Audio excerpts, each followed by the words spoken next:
Ayan guys, nagdala rin ako ng cheese puff. Nasa isip ko kanina croissant cheese puff pala. Yung mga binibili ko hindi ko alam. Nung last week pa to nakalagay sa ref. Kasi may soft drinks pa akong dami pa. Hindi ko kayang inumin na kwan. And sa loob is cheesy guys.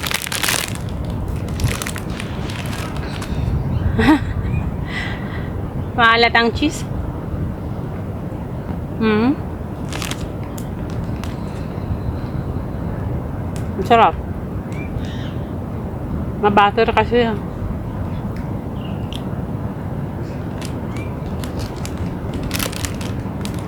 Ang gumawa ng croissant at mga puff, mga ganito, masarap din, pero maraming butter.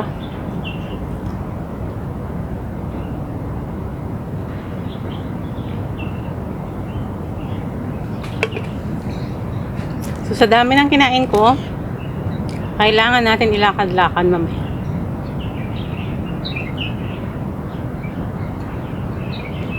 Mag-12 pa lang.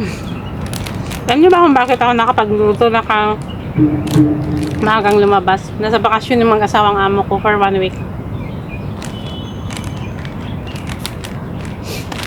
Yung dalaga, sobrang isang buwan nang hindi pa umuwi.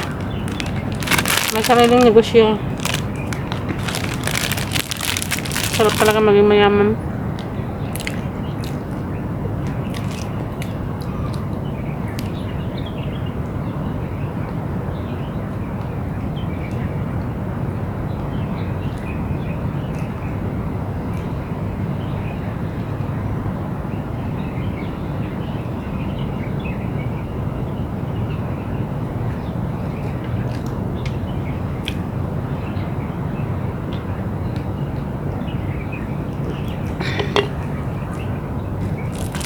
Subukan din natin magpakayaman. Pero kahit anong kayod natin, kung talagang maliit lang ang income, wala talaga mga kananay.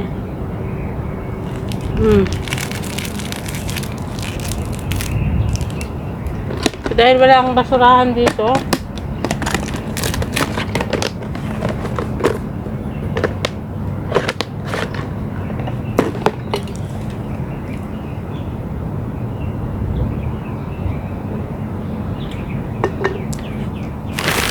I'm full.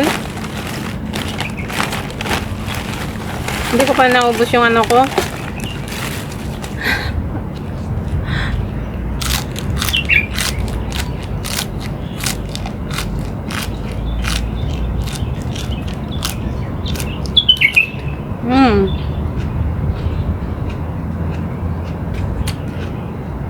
Para walain niya yung kinain ko.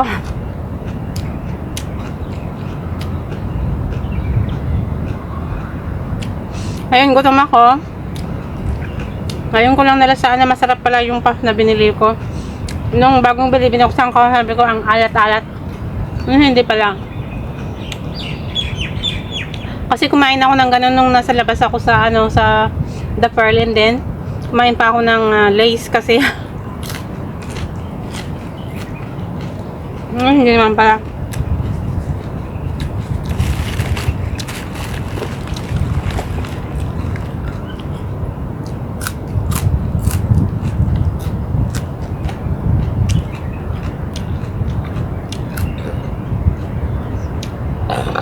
Sorry. Basta mayroon ka ng soft drinks.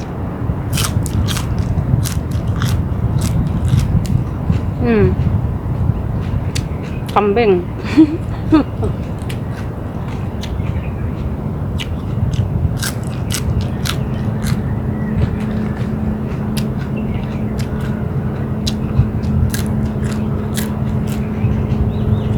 Sarap.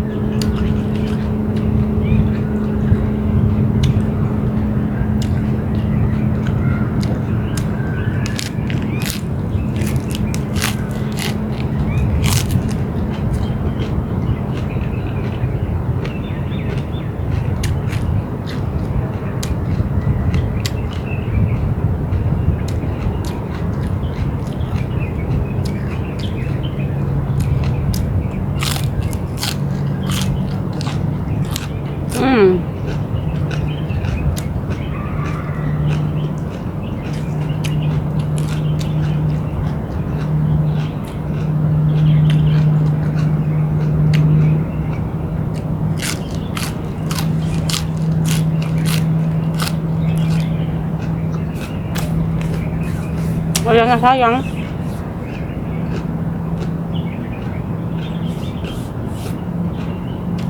Ang cash or Doritos, walang lasa.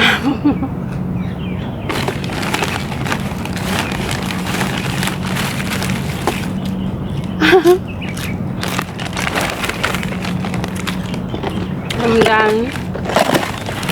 Thank you, Lord. Nakapunta na naman ako sa ilalim ng puno ng kahoy para makakain, makamerienda, makapag-relax. Mamaya punta na ako sa kabayan. Kakanta-kanta lang ng kaunti. Bye-bye. Itlog. Ang itlog mo ay presko. Organic eggs po, guys.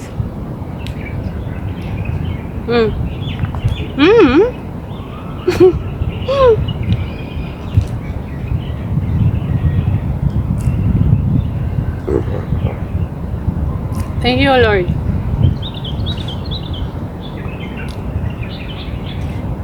Pag uminom ka ng soft drinks, agad-agad.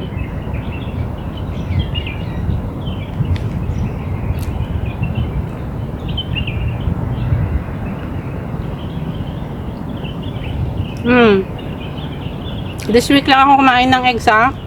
Kahit maraming eggs sa bahay, hindi pa palagi. Hindi ako kumain at saka hindi ko na piniprito.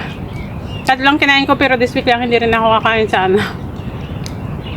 Ang cholesterol din kasi ng eggs.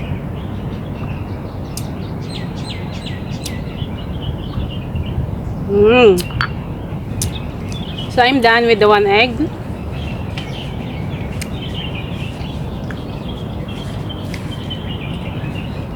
Sana kumain na rin kayo dyan, mga kananay.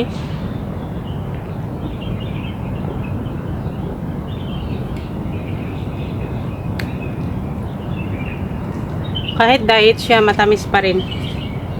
So wag din lagihin ang mga soft drinks. Yan palagi mga sinasabi ko sa dalawang anak ko na medyo matigas din ang ulo.